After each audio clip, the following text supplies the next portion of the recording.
everyone. Thanks again for joining us for our GoAERO Technical Rules webinar. We're so excited to have everybody here today. Today, our goal is to give you an overview of the technical rules. Many of you have been with us for the past several months, so we will do a quick overview of all of the technical background.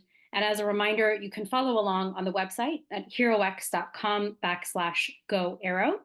And then we will spend some time walking you through the stage one submission, submission form, submission criteria, and the judging criteria as well, so that you have a clear understanding for the stage one submission that is coming up on December 11th. And then we'll leave some time for questions. As there will be so many of you on this webinar today, please utilize the Q&A function in the Zoom webinar to post any questions that you might have, and we'll try and address as many as we possibly can today. So as you know, GoAERO is a 3-year global competition with over $2 million in prizes to build emergency response flyers that will rescue people and perform critical response missions. We're hoping to catalyze the creation of safe, portable, robust, autonomy-enabled flyers that will respond to any number of challenges posed by natural disasters, climate change, etc. We're so pleased to be joined by our partners, including Boeing, NASA, RTX, Honeywell, Iridium, Global Aerospace, and SAFT, including over 30 organizational partners around the world, including ICAS, AIAA, AUVSI, ASNA, NEMSA, and so many other organizations. And jumping right in, as you may know from reviewing the rules on the platform, there are 3 stages to the competition. We are currently in stage 1.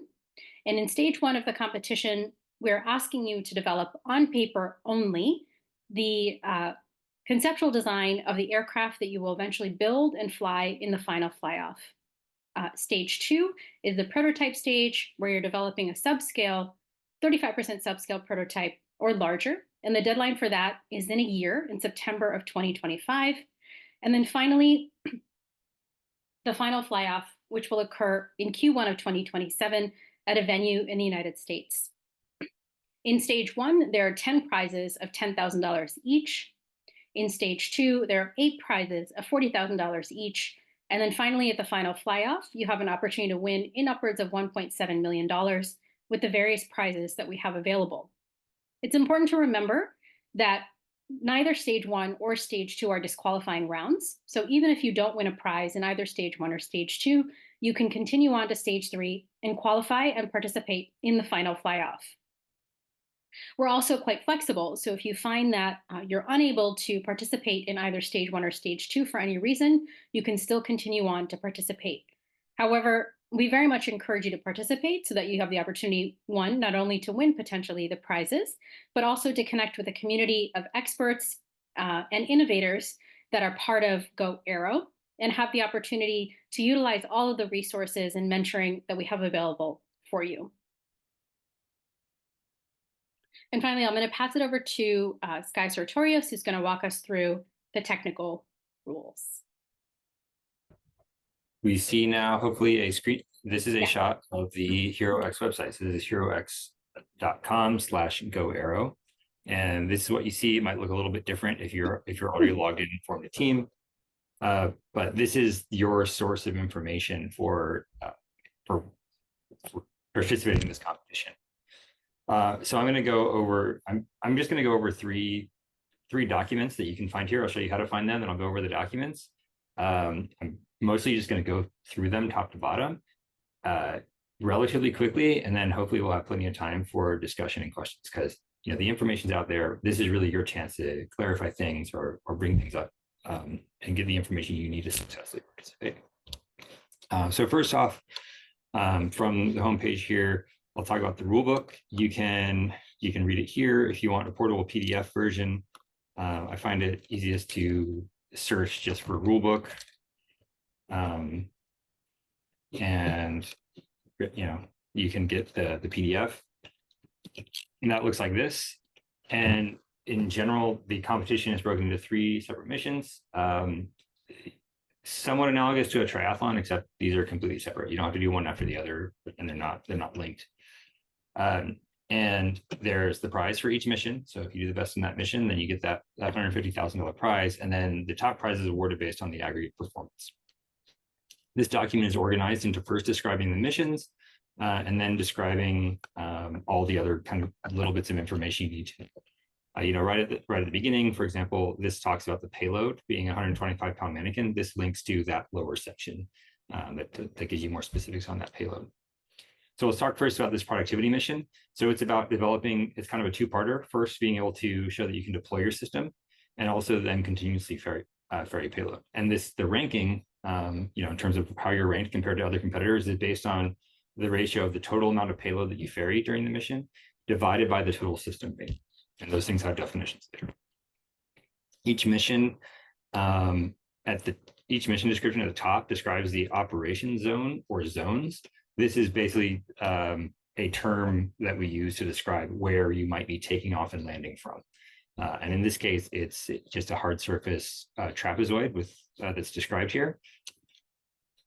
And then there's a mission profile, like what you're expected to do.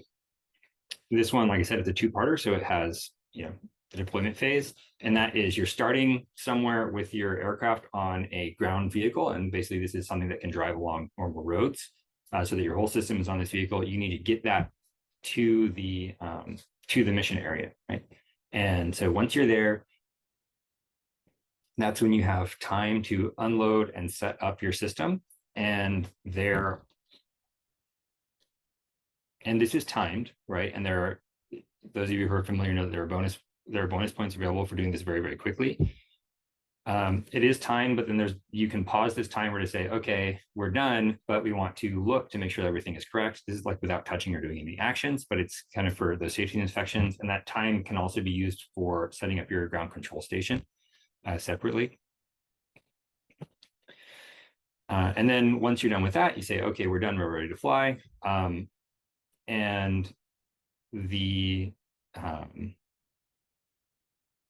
And then you go into the flight phase, right? So, and the flight phase is also timed, but it has a separate timer here. The terminology used is the deployment timer and a mission timer, right? So the deployment timer, you have up to half an hour to get set up. I think I might have misspoke before and said 20 minutes. You have half an hour to set up. But if you're using more than that, you can, right? It's not over. It just starts getting into your mission time. But anyway, the mission time begins once you lift off, and the first segment you fly is without payload on board, because you just set up. We're not asking you to have loading payload be into that setup time. So your first segment is without payload, and a segment is basically doing out and back laps that cover a total distance of about a couple of miles. And so you do this out and back, come, land, and then once you've landed, then that's when the payload handlers are allowed to enter that operation zone of the OZ and load up payloads of choice. Here there are 3 payloads of choice. It can be the Alex mannequin, which is the 125-pound mannequin representing a person, or it can be 6-foot lengths of number 5 rebar, or 40-pound sandbags. And then once you have this payload on board, the payload handlers leave, then you can take off again, fly another segment, come back. Similar thing, payload handlers can come in, unload the payload,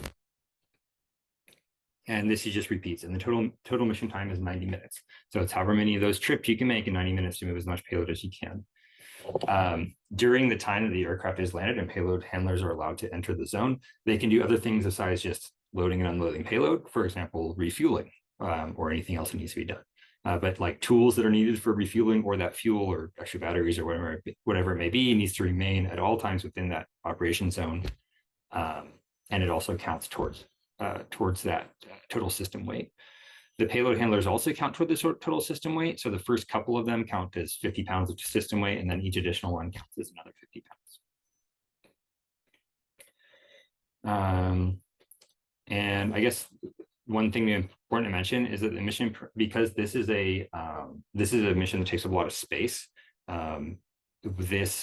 this is just expected. This might get updated once we have a venue lockdown and a layout of the course lockdown. So the length of the course, if it increases, the number of laps will decrease. And certainly if it decreases, the number of laps will increase. But we'll do our best to keep kind of the total amount of energy required to do a segment about the same. And by the way, I'm going to go through all the material first, and then we'll just do Q&A. So because we're going to go through different types of documents, if you have questions, maybe write them down so you don't forget. But I think we also can do a backlog of like the written questions in the Q&A function of the webinar.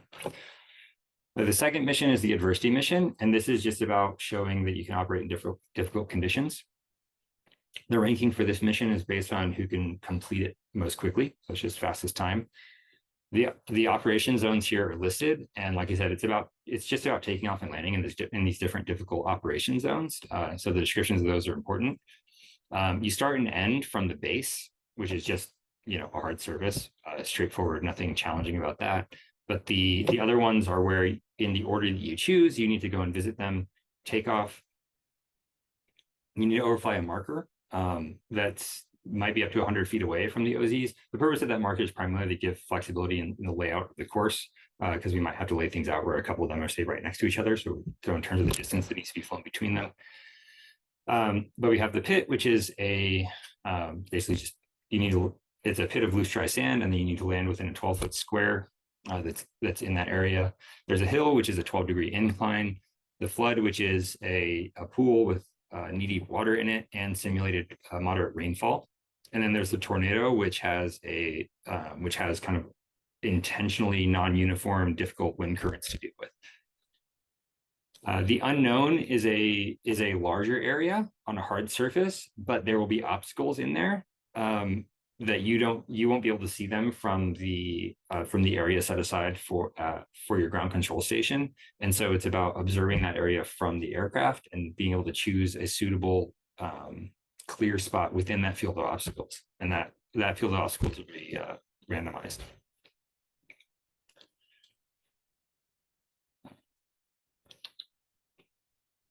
I guess what other information? Yeah, I mentioned that landing at visiting each of these OZs involves touching down and staying touched down at each of them for 2 contiguous minutes, and then lifting off again. And so that touching down just means some part of like real structure of your aircraft is touching. For things like the flood OZ, that can mean the surface of the water or the bottom of the pool. It doesn't matter, but it just means you have to stay there for 2 minutes. Similarly, for the hill, you could just be landing. You could just be touching it without necessarily landing, such that you don't have to deal with the. Talking about the maneuvering mission, this has basically an obstacle course, and again, it's ranked by the fastest to do it, ranked by time. It has two ends of the course. There's the base, same as before, and then the spot, which is also a hard surface, which is very small and needs to be entered through a gate that's only 28 feet wide. And the profile, I guess the profile is easiest to talk about in the context of the diagram. So this is the base in cyan here, and this is the spot with its gate, 28-foot gate. Obstacle 1, you need to round this pylon when you cross a beam of it, you need to be over 50 feet AGL. And then obstacle 2 is when you cross around it and you pass between 2 and 4, you need to be under 35 feet AGL. And then 3 is a wall, either go over it 50 feet or around it. And then 4 is the same as 2, and then around to the gate. And so you take off with payload, fly the course, touch down at the spot, and then similar to that productivity mission, payload handlers can come in and unload that payload. In the case of this mission, that is not timed. So the timer pauses for 4 minutes to do that unloading task. And then you fly it reverse, empty, touchdown, then fly it again, forward, empty, touchdown again. Then the payload handlers go in again, reload that payload, which is the mannequin, and fly it again reverse. And that's the full course. Things to note, the size scale here is on the order of a football field. These will not be there will not be pre-surveyed locations of the obstacles. So a part of this task is understanding exactly where they are in order to both not hit them as well as to fly an optimized course. And what's this important to mention? I think that's it. There might be questions, but that's most of what I wanted to mention about this mission. So then, like I said, there's this kind of additional rules section of the document. Things about the spirit of the competition. This is this will take place over a long weekend. The date isn't going to change because of bad weather. We're going to let you know the date and the location. But some people might have a go, be able to have a time slot for a mission that has better weather than others, things like that. That randomness is a feature of this competition, the unpredictability and the incentive to design for robustness. And yeah, just there's the details on the mission payload Alex. There's if you go to this link, you can look at a photograph, and there's also a published webinar that we did a couple months ago where the manufacturers of that mannequin went through it, showed how much the joints move and things like that, and there's additional information measurements available.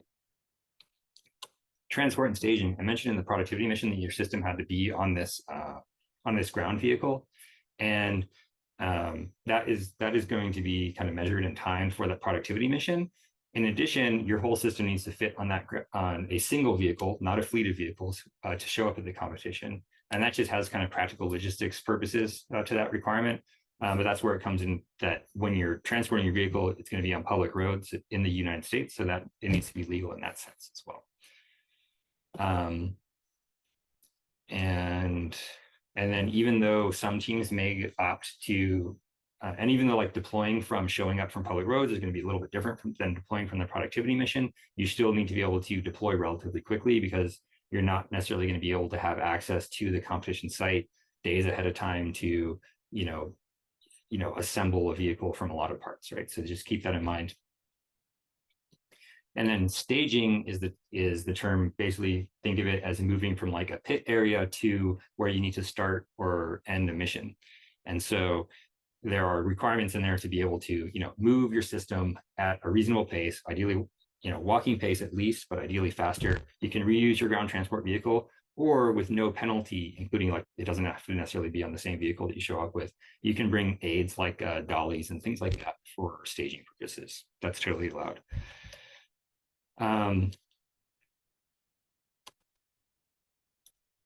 This one's important. If you should plan to be able to clearly safe your vehicle such that it is obvious that the vehicle is not, say, hot and could come to life and hurt somebody. And this includes so when you're not doing missions, it needs to have that capability. And then when you're including not transmitting on RF, right? Because transmitting on RF could be just as hazardous if there are other aircraft in the air. Section 2.4 is about the top prize points. Like I said, the best aggregate performance in all three of those missions. That's what the top prize is based on, and it's based on the sum of completion points, rank points, and bonus points. The completion points are, you get 25 points if you complete a mission.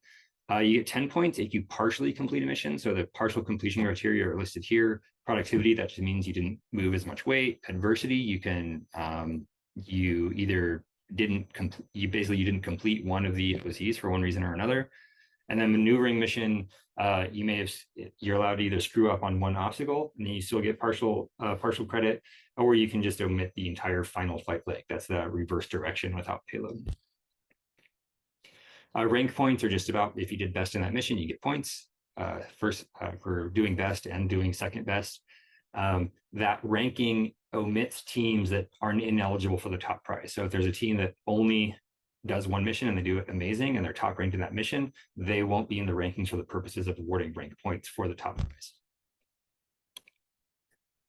And then bonus points, the first couple of bullets here are about kind of workload and operating crew.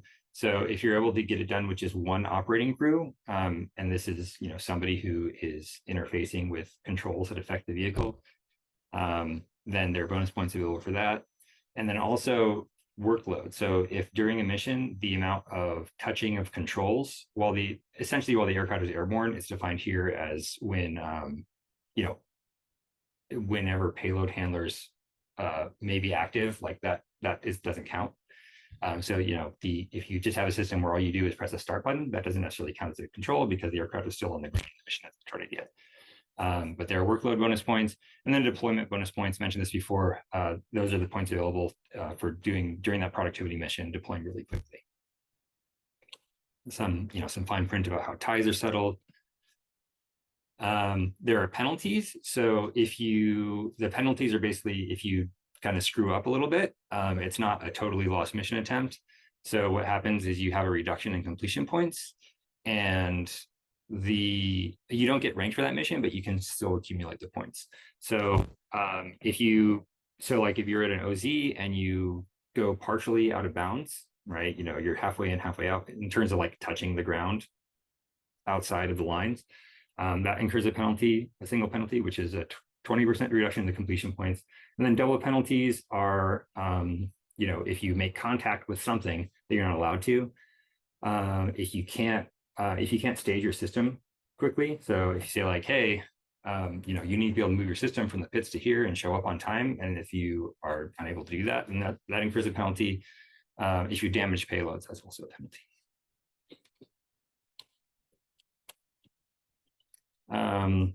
Field of play is just, I think I mentioned some of this stuff before about, it's going to be unpredictable, and that is on purpose.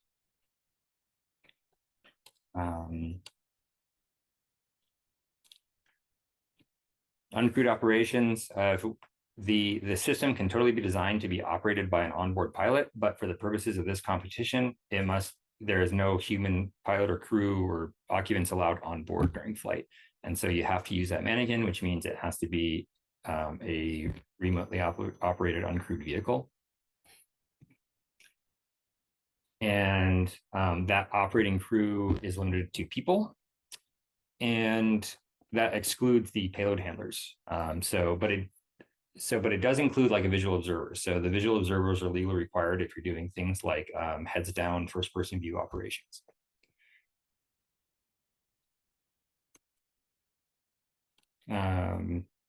This is a very small line, but extremely important. You are responsible as teams for ensuring that the risks of having a range excursion are mitigated.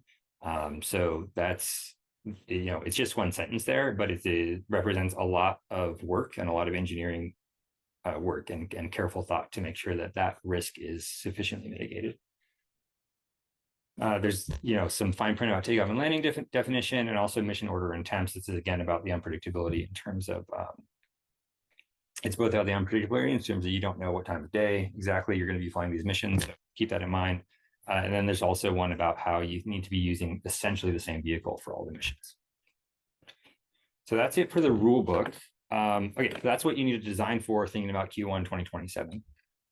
What you need to think about for December 2024, right, just a few months from now, is your stage 1 submission. And your stage 1 submission is basically just saying, we have a design and we have a plan for getting to the competition, and that's what's going to be assessed. I'm going to go through this submission form. Actually, let me go back one and show you where to get this. So I showed you how to get to the rule book. To get to this submission form, go to the Documents tab on the web page, and then scroll down to submission judging form, and that's this one. So this is the stage 1 submission form, and then right below it, the stage 1 judging criteria. That's the scoring rubric that the judges are going to use. That's in the same place. I'm going to show that later. Okay, so you'll have to title your submission. Short description is optional. It's not used for scoring. The image, you have to put something in there, but there are other places where an image will also be used as well. So I'll talk about that a bit. Be sure to read and understand the fine print. Section 1 is information for publication. So think of this as information that you're providing to GoAERO, so that GoAERO can give you as much positive, good publicity as they can. So a graphic of your aircraft, if you want to be very secretive about what your aircraft is, your graphic can be a relative abstraction of what your aircraft is. So put in a publicly releasable graphic, and a logo as well, your team name, and then you also have an opportunity to say, hey, if we have a Facebook page and a YouTube channel, you can list those URLs here. None of that's used for scoring your submission. Like I said, it's used for GoAERO to give you free publicity. So just think of it that way. Administrative wise, this is kind of similar, not used for scoring your submission, but it's just kind of the administrative that's needed to administer the contract. So, name, email addresses, locations, like that. Section 3 is where you start getting into the things that are scored. The core of section 3 is this 18-page design report. It's 8.5 by 11-inch pages. So if you're not in North America, keep that in mind to adjust those settings for in whatever editor you have to make sure that that final PDF is 8.5 by 11 letter size pages. There's also information here on the kind of the minimum font size and things like that. The length limit is one that will be enforced such in a way such that judges will never even see pages that go over the limit. So keep that in mind. And then here's some text that basically gives you some guidance on what to write for your design report. So it's about describing what your system is. The judges need to have a good, clear idea of, hey, like, okay, what is it going to look like? How is it going to work? Justify why it looks that way. And then if you have any claims about your system or its performance that a reasonable, experienced expert wouldn't be like, okay, yeah, that seems fine, then that's where you're going to want to put most of your calories into substantiating your claims, right? Say, hey, here's this novel technology. Let's substantiate that this is actually going to work the way we say it is, sort of thing. So describe the technologies on board, list kind of here just different systems that you want to describe the performance in the context of this how it's going to perform in the fly off competition, and then talk about make the I guess some advice I could give is to make that report interesting to read for people who think that designing cool aircraft to tough challenges is interesting, right? So that's your audience. And so at a high level, make it a good report where they're going to enjoy reading it, and include all those things. The section 4, one way to think about that is just a way in our system, since we are expecting many entries, is a way in our system to kind of chop up that section 3 PDF design report into separate little bits so that it makes it easier to do the judging process.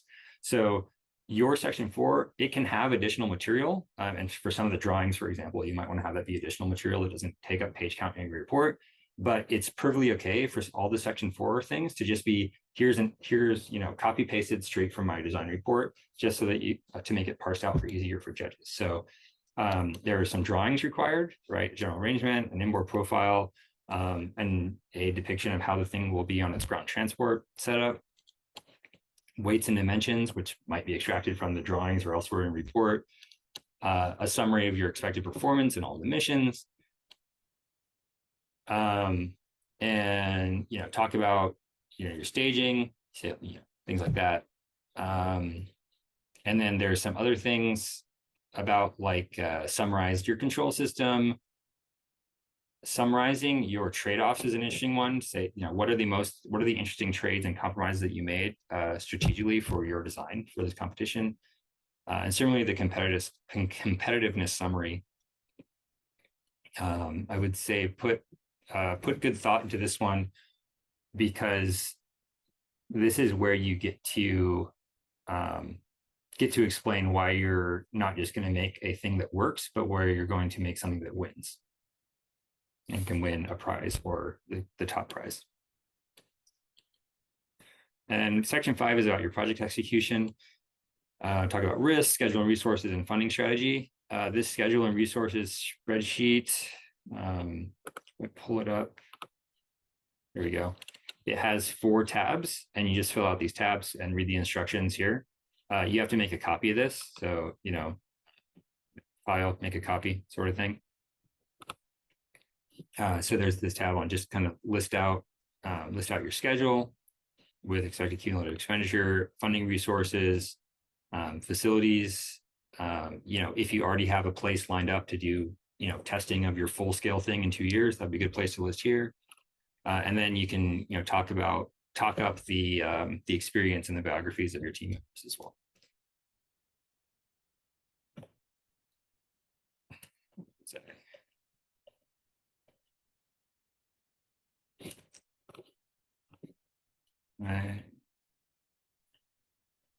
Did I lose my place? You're in the judging criteria now. I thought I guess my I must have lost it. Or I closed it for some reason. I should be looking at the submission page, but can't find it. There we go. Okay, um, so the asterisk here means that's a required field. Some of these are optional. Like if a big part of your funding strategy is we have a commercialization plan that, to say like, hey, we have a product and we're going to like go into business doing this and we're going to raise a lot of money that way. That's where things like, a company profile or a fundraising deck or something like that, you can add that here. If it kind of supplements, if it is needed to give the audience and the judges the full picture of, hey, this is what this team is doing in order to make sure that they can make it to the competition. Section 6 is the safety section. It is nothing submitted in this section is used to assess your entry for prizes. This is something that just is getting you started early on thinking about safety. This will be more of this will be mandatory for the next stage, but for stage 1, the mandatory section is just the 1,000-character safety summary. But just keep that in mind and plan ahead, especially for stage 2 when you start working with her. So that is so that's the like the submission form, and then so this is the rubric that the judges use. This is the document that you can get when you click on that link on the website that says, look at the judging criteria. This is a zoomed in version of that if you look at down here, this is for the stage 2. You don't need to worry about that for stage 1. And then I also have a total column here, so this matches up to kind of what's listed in the schedule, saying, hey, these are the 4 big categories and how they total up. It's 100 points total. The technical content and feasibility is broken down into these subcategories. It's basically, is it clear what the system is, what their expected performance is? Those are kind of those first 2 items. The justification of why it looks the way it is, and then the substantiation of saying, hey, are these claims realistic? Sometimes they're going to be to your expert audience. They'll just be real, you don't need to spend a lot of calories, a lot of space in your limited report, just, substantiating your claims. Other claims, you're going to say, okay, this is relatively unconventional, or this is relatively new. I need to spend a little bit more time substantiating this. So that's a balance that you have to make. The competitiveness section, that's the 20 points total. It's about saying, like, okay, is this a design that is designed to the requirements laid out for the GoAERO competition? Are there interesting innovations involved? And then the probability of a win here is basically an assessment of the judge of saying, okay, how good do we think this will be? Not like without the, trying to imagine without the context of knowing what any of the other competitors look like, just saying like, oh, this looks like a really strong entry or not. The project execution feasibility. And then, so I should mention that this section, the technical content feasibility and the competitiveness, that's based pretty much on sections 3 and 4 of that submission form. This item here, so like the innovations and enablers, that's like section 4.7 especially. That's where you get to talk about that the most. And then one thing to keep in mind is that this section here, like, it will not, like section 5 is not part of the assessment of like competitiveness. So that's kind of like, it's just on the technical side of kind of your design and your technical approach. So if 2 teams have an identical technical approach and one team has millions of dollars in the bank in order to, make sure that they can actually execute it, that won't affect like these scores here. That only comes into the project execution feasibility. And the project execution feasibility, these 3 lines line up really well with, section 5.1, 5.2, and 5.3 of the submission form. So looking, you talk about your risk, you have your plan, and you talk about your resources available. So pretty straightforward. And then finally, there's a full 15 points allocated to organization clarity and succinctness. There are no excuses not to get 15 points. This is really but you should understand that 15 is a lot of points. So you have plenty of incentive to make sure that you are making it as easy as possible for the judges to understand all the other sections. And if the judges have to get out a magnifying glass to understand your submission, or if they are really confused by the language, it is not, they get instructions to like completely ignore text that is too small to read. Like they're not instructed to take their time to try to decipher what you're trying to communicate. So there's extra incentive to be as clear as you possibly can. Okay, that takes me to everything I wanted to show and talk about. I'm going to pass it back to Nidhi to go over some other things, and then we'll go into Q&A. Great. Thank you so much, Sky. We've got quite a few questions, so I'm just going to go through a couple things quickly. So as a reminder, we have said this all over the place. The deadline for stage 1 is December 11th, 2024, 5 p.m. Eastern Standard Time. We are a global competition, so please make sure you understand what that 5 p.m. Eastern Time means in your own time zone and plan accordingly. No late submissions will be accepted, and no material submitted outside of the HeroX.com platform will be accepted. So be clear, what Sky showed you was the platform with the PDF version of the submission form. And so what you want to make sure you do is once you are on the website, you will actually see a blue button that says begin entry. And so this is actually where you are completing your submission form, right? So all of the details are here. Exactly what Sky just showed you in the PDF version, this is what you must complete. You'll note that, of course, that there are word limits, that there are character limits. So the system itself will not allow you to go past those limitations. So if you're planning all of your submission requirements offline, please make sure that you are adhering to all of those limitations, because once you do try entering them into the system, it will not let you go beyond those limitations. Please keep in mind also that you can update the form, save it, and save in preview, so you can continually save it as you're working along. So please don't come back at the last minute to try and enter all of your information and upload all your documents at the very end. We would encourage you to continue to do so throughout the next 2.5 months, so that you can be sure at the very end that all of your materials are appropriately added. And again, everything must be submitted via the platform. Changes can be made, as we've mentioned, throughout, up until the deadline, up until you've submitted, so that you can continually make changes on your draft submission form. Remember also that there is a submission fee when you're submitting, $250 for individuals and $500 for teams. You will be prompted to pay when you are submitting your submission for stage 1. Just really quickly, we've gotten a lot of requests in the past couple of months about teaming and how teaming works and how to make sure our teams are set up. Please keep in mind that all of your team members who are part of your team must be registered on HeroX.com and must be registered for the competition. Ensure when you go to HeroX.com, if you are not already registered, you will get a confirmation email just like you do for any other website. Confirm your email address, and then go to the competition website and register for the competition. All team members should then be added to your team on the platform.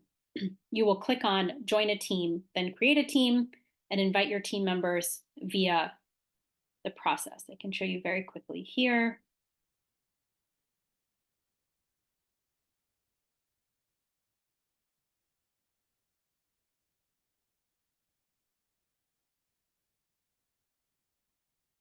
Create a team, and then you'll input all of the email addresses of your team members. They will all get an email, and they will be prompted to complete their process to be part of your team on the platform. And keep in mind that as everyone is completing all of their registration, everyone must sign the stage 1 challenge agreement, which they will do through the challenge registration process. Finally, if you're looking to join a team, if you're an individual and you're looking to find a team, you can click on, again, the Teams tab, as we've done previously.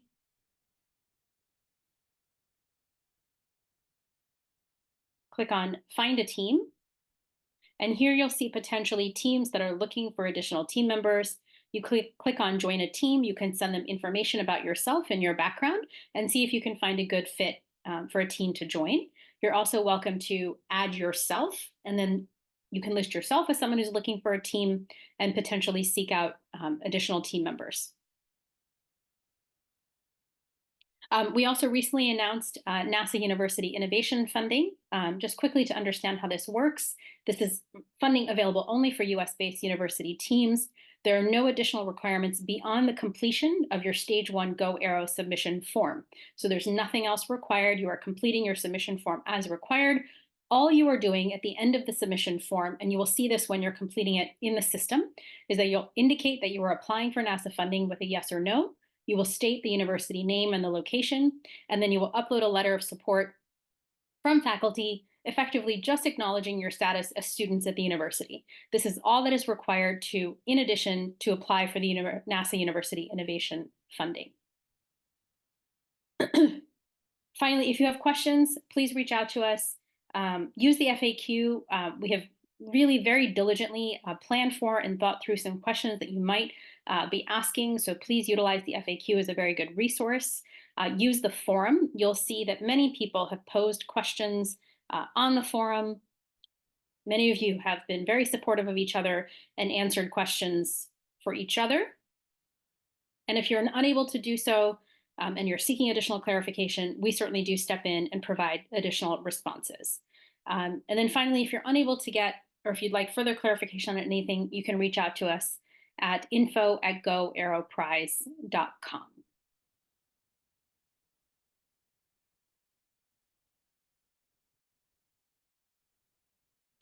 Okay, so again, we have a number of questions that have come in. So we will try and go through as many as we possibly can. Sky, we've got several sort of lengthy technical questions, so I'm going to go through them quickly, and let's see what we've got. What does a primary configuration cover? Our propellers are primary part.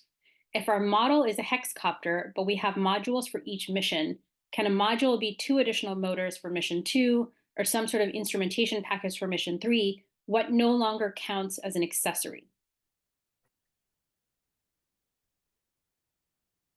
So all of the text in the rules says that what needs to stay the same is the core aircraft's elements, and things like propulsion and power lift and control effectors and lifting surfaces are all listed there, and all those examples used would count toward those categories except for the instrumentation package. Okay. In GoAERO Stage 1 judging criteria, what exactly does P-win mean? What is the expectation from GoAERO here? What methods, processes are we expected to follow to generate this probability? So that's on the judging rubric. That's not for you. This is instructions to judges to essentially ask themselves, if I were to assign odds of this team winning a prize, what would I assign to it?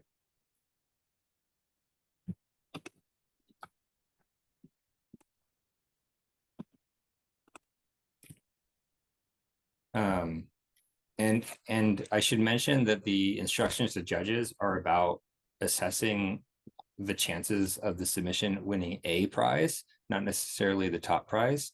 So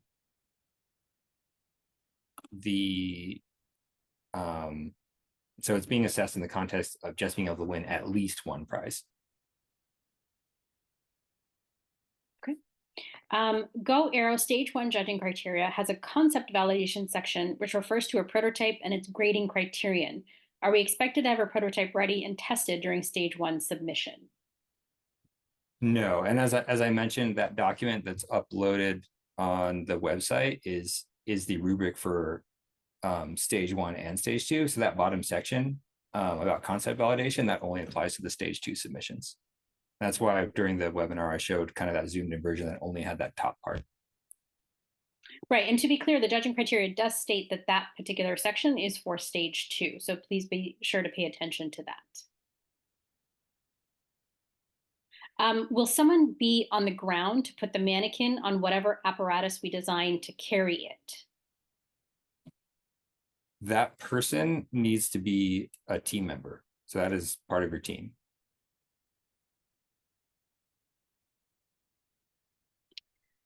So the flight starts with 30 minutes of deployment timer 1B, but part 1C says 20 minutes. So which one is it? The 20 minutes is the duration of how long you can pause the timer for the kind of touch-free safety inspections. And I may have misspoken while I was talking. So basically, that deployment timer, once you start your deployment actions, the you can pause that timer. If you are taking more than 30 minutes to set up your aircraft, then the flight timer, the mission timer also starts. And if say after 40 minutes of setting up, you say, okay, we're ready, please stop the timer so that we can, without touching anything, just do our inspections for 20 minutes, maximum 20 minutes, then that's what happens. So that hopefully makes it a little bit clearer about why there are two timers, because we don't want you to just be disqualified if you take 31 minutes to set up your system. We're just, the only penalty for that is it's eating slightly into your mission timer. The GoAERO submission page 4, section 4 has some overlap. The stage 1 reports judging criterion. The 18-page limit, are we allowed to refer to section 4 in our report for presenting technical information like design optimization for winning a mission and mission performance summary?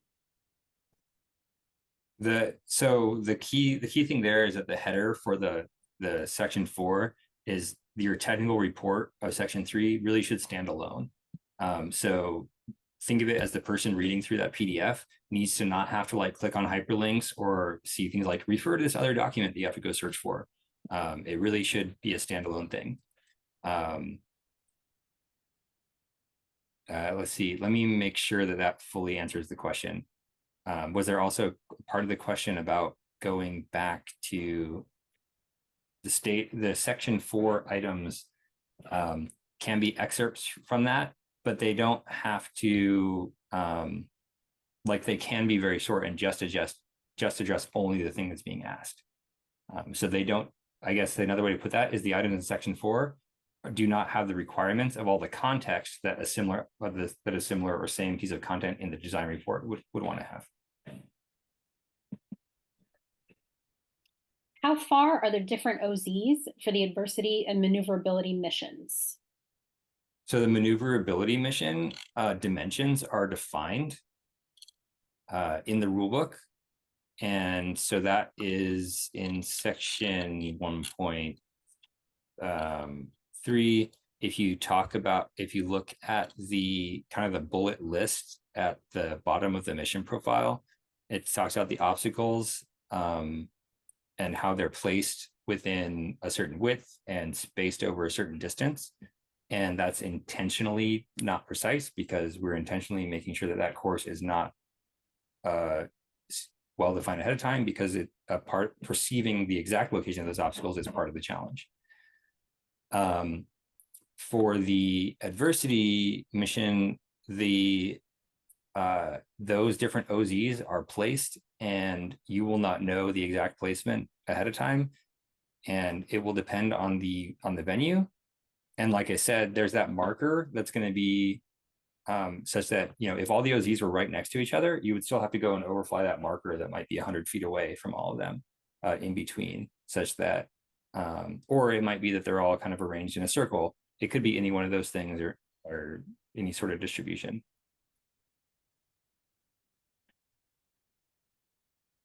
The depot, the hard surface trapezoid, 100 feet long, 5 feet wide at the narrow end closest to the end line, and 30 feet wide at the far end. The concern is that the 1.5 meters, or the 5 feet, this means that the aircraft has to pass through a gap of 1.5 meters.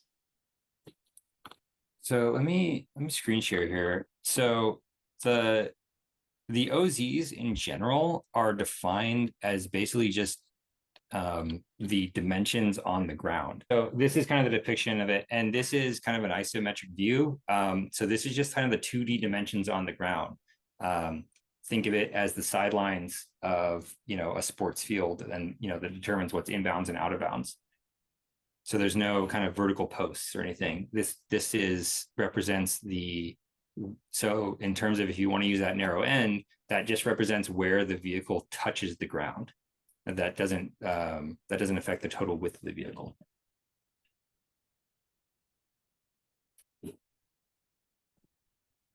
Regarding the productivity mission, the 375-pound total system weight, 125 payload would mean you have a 1/3 ratio payload to system weight, and would therefore need to move 3 times, or 1,250 pounds, or 3,750 pounds. So I think that what's confusing there is kind of like the completion criteria. So you need to basically go through, and you need to move that minimum amount of payload. So 1,250 pounds. That doesn't depend at all on how much your system weighs. How much your system weighs just determines what your ranking number is. So everybody's system could weigh 100,000 pounds. That would just simply mean that number that determines the ranking is going to be less than 1. But it's just a number that's used to determine who's done best on that mission. It doesn't affect how many total trips you need to do in order to call it a complete mission. Okay. Are we allowed to refuel in between laps? Yes. Great. During touchdown, do rotating exposed propulsors need to be fully stopped before 2 contiguous minute required touchdown time begins? No, and in fact, this can be just a hovering touchdown, right? It can simply be a touching while the aircraft is with its own powered lift system, still keeping supporting most of the weight of the aircraft. That's really fine. For the adversity mission, does the entire vehicle have to land in the 12 by 12 foot pit, or can it just be hovering over it? It has to be touching the sand. Are we not allowed to immerse Alex's legs or knees down in the water, or not? Are we allowed to immerse Alex's legs or knees down in the water, or not? Yes, that is okay. Although I recommend looking at the webinar that was done with the mannequin, because that might mean that you're carrying some extra water weight for the rest of the mission. Would people swapping batteries count as operating crew or payload handlers? So like on the productivity mission where you're allowed to go in and swap batteries, the operating crew isn't even allowed in the operating zone. So that would be the payload handlers. Think of the payload handlers as like kind of the pit crew for that mission. This might need some more context for the person asking this question, but does this mean that the maximum overall dimension of the UAV must fit within a 12-foot square? No. So like I said, I think that this is mentioned either in the rules or in the FAQ. I think that's an important part of the website that you should definitely check out. It has a lot of information over here. So it's almost it has a lot of clarifications about things in the rules. It might be in there, it might be in the rule book, but basically those OZs just mean where your kind of undercarriage touches the ground. It doesn't mean that those, again, very similar to like the out of bounds lines on a soccer field or something. Your arm can reach outside of those lines. It's kind of where your feet touch the ground that matters, or where the ball is touching the ground in case of soccer. Maybe that was put in a better basketball analogy. So sorry about the sports. Jeez, let's move on. Okay. For stage 1 submission, only parts 1 to 3 are mandatory. So we're talking about of the submission form? Correct. So 4 is mandatory. Yes. So you do need to parse out these things. So anything on asterisk is mandatory. And then 5 is mandatory as well. Mhm. I should, um, and then there are some, and like I guess maybe mandatory was confused with what is used for scoring. So not every section is used for scoring, like the administration section and the safety section, but I think there are mandatory fields in every single section. Yes, the entire submission form has required fields, and the submission form, the system will not allow you to submit if you are missing any of those sections.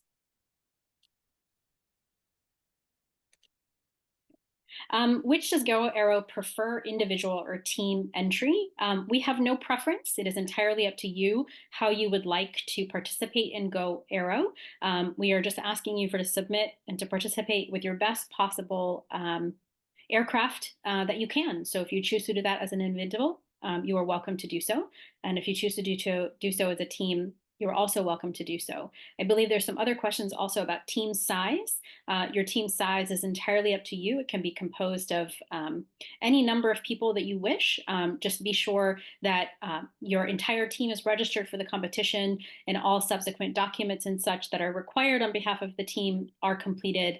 The composition of your team can also change over the next 2.5 years. So if you add additional team members or team members have to drop out, again, that is completely fine. Again, as long as you keep all of your information with GoAERO updated and correct in terms of agreements as well as on the website.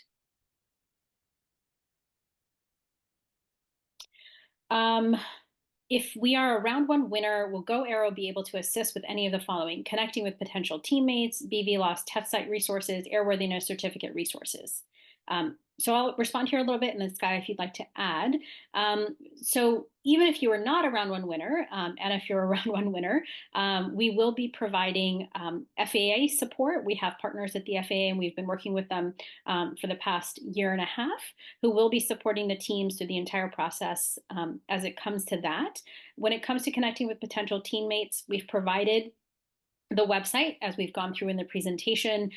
So you're welcome to utilize the team section of the website to communicate with other teams, use the forum as well to connect with other teammates potential and seeing if there are opportunities for you to work together. Sky, anything to add here? No. Do you have a course boundary dimension? Do you have a course boundary dimension estimate?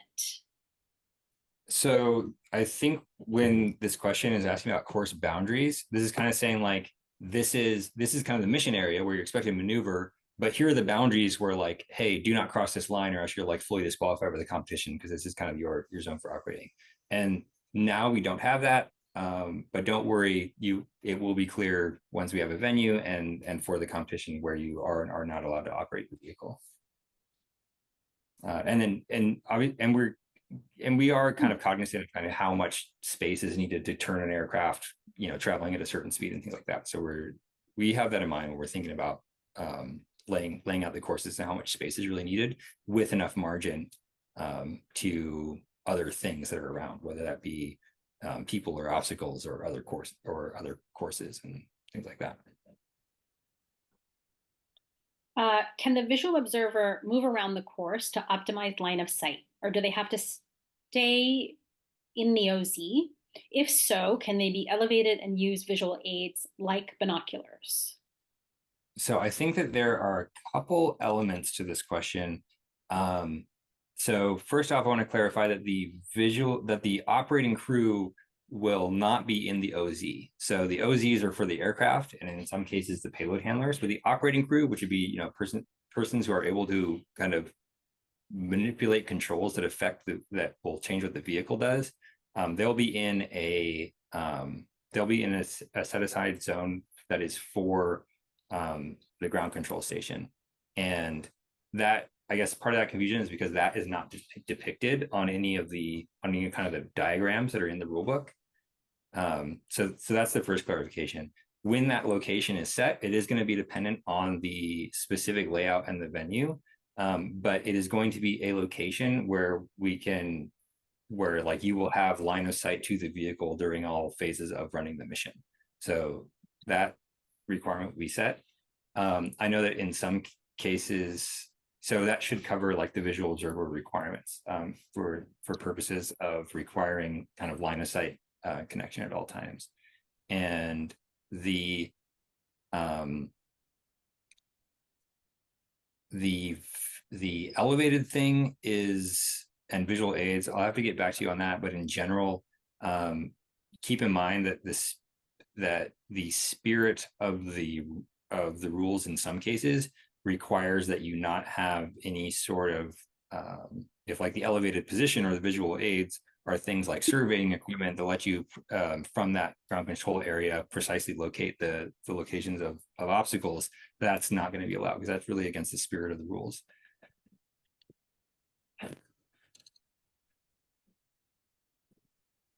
For risk assessment, is a probability versus consequence matrix format acceptable? Yeah, so like that's if for those who don't know what this is talking about, it's kind of usually a grid. Usually it's 5 by 5 that just talks about here's the probability of something happening and here's the consequence of it happening. And you'll kind of locate each of your risks on that grid to kind of understand the severity of the risk. Sometimes you'll take all the risks that you've listed and put them all in the same square. It's an artifact that's pretty good at communicating risks. And a lot of your audience members and the judges might be familiar with that format as well, and they might like it. So yeah, it's a perfectly good kind of thing to produce in terms of risk assessment. Now, that said, your risk management section on the project execution is text only. So that there's like a trade-off there if you want to take up page count in your report PDF for addressing those things, especially since the assessment is going to be separated, your project execution feasibility from your technical approach. And so your risks, like talking about programmatic risks in that format and putting that in your technical report isn't really going to help you on your project execution scores. So that would just be for the technical stuff. How must the payloads be stored? Can they all be in the same compartment? I guess what I think is asking primarily about the productivity mission, where you are allowed to have a combination of different payloads, right? Because all the other ones are just using that one Alex mannequin. And I think the question is like, hey, if we just have kind of a big truck bed where we can just throw everything in, is that okay? And the answer is yes. In mission 1, when the vehicle has to turn around after the quarter mile to return, will the vehicle have space to make a large coordinated turn, or will it need to stop and turn around? Or will this depend on the conditions when we arrive at the competition? Yeah, I'll just refer you to the previous answer about the course boundaries, where we're going to be cognizant of how much space is required to make a turn. And we're going to make sure that there is some reasonable amount of width available to do turning. So in addition to that, can you clarify the distance required to move the minimum of the 1,250 pounds? It states roughly quarter mile in the rules, but this competitor thought he heard you might have say a couple of miles. Yes, so that is because the quarter mile is the distance from the kind of the baseline to the end line. And the couple miles is how much distance you might have flown if you'd gone back and forth several times. For payloads for the productivity mission, you said that the payload can be the Alex mannequin, rebar, or sandbags. Just to clarify, the payload can be a combination of all of them, Alex, rebar, and sandbags? Yes. Yeah. It could be everything available to you. There are limits to the number, right? There's only going to be one mannequin. There's only going to be a certain number of pieces of rebar and I think up to 3 sandbags. But if you want to throw all of that onto the aircraft, because you have an aircraft with that level of capability, then that is allowed. So any combination. So drawing on an 11 by 17 in most proposals is counted as 2 pages. Is the drawing PDF a part of the 18-page limit? So if you do an 11 by 17 fold out, quote unquote fold out in your design report, that will count as 2 pages. And that is listed in kind of the fine print up here. So those will be counted as 2 pages. That is one reason that like you might have a less detailed drawing of say a 3 view in the design report. And then when you get to upload when you get to upload your like a drawing here, maybe that's where you're going to say, okay, we have the space, it's on a twice as big piece of paper, we're going to add more dimensions. You might want to choose to do that if you're short on page count. So that would be an example of how you might have the artifact for section 4 be a little bit different from section 3 because you're able to do a slightly bigger, more detailed drawing, for example. But yeah, it does count as 2 pages for that PDF. The rules for the productivity mission flight phase, section 7 says that the payload may be any combination of. It looks like we've already answered this question. Does that mean we can carry Alex mannequin and 12 lengths of rebar and 3 sandbags? Yes. So I guess the key thing is the any combination of and this and or part of that list. So any way you want to mix it up. Would the aircraft have to land in the water and in the sand? So in or on the water and on the sand, yes. For the maneuvering mission, how much of a penalty is assigned for exceeding the 28-foot gate? I guess important to mention is for that maneuvering mission, those obstacles are going to be physical as much as possible. So that gate is a physical gate that you are allowed to touch. But the penalty for exceeding that 28-foot width is you won't be able to fit through it and you won't be able to complete the mission. And then Sky, just stepping back to the clarification on the section 4 drawing. The section 4 drawing is outside of the technical 18-page section. Yes, I guess that's also important to clarify is the, if I go through here, so all of these things, this is completely separate, right? Once you've uploaded this 18-page PDF in section 3, all these things are additional uploads that aren't counting toward that page limit at all. It is a completely separate section. Each of the sections are separate and into themselves. Yeah, so as long as this one document meets that 18-page limit, then you're fine. Anything else in section 4 isn't counting against you for section 3. It's separate. I would say important to keep in mind that we talk about this 18-page limit. So all other pages count for the 18-page limit. The only thing that doesn't count is like a table of contents, like a list of figures and list of tables. Those things don't count, but a cover page does. That said, you don't need a cover page because your report will get read, and the way that it's parsed to the judges and stuff, they will have all that information from like they'll know your team name from section 1 and things like that already. So you don't need to have a cover page necessarily. It does count against you. Is the competition about building an eVTOL, STOL, or any kind of UAV, or is this not about building an eVTOL? The letter E in that question, so for those who don't know, eVTOL stands for electric vertical takeoff and landing. This competition is possible to participate with a STOL in some missions, but not all. Generally, to do everything, you need a VTOL capable aircraft, vertical takeoff and landing. But it does not need to be E. It does not need to be electrified. That is not part of the requirements.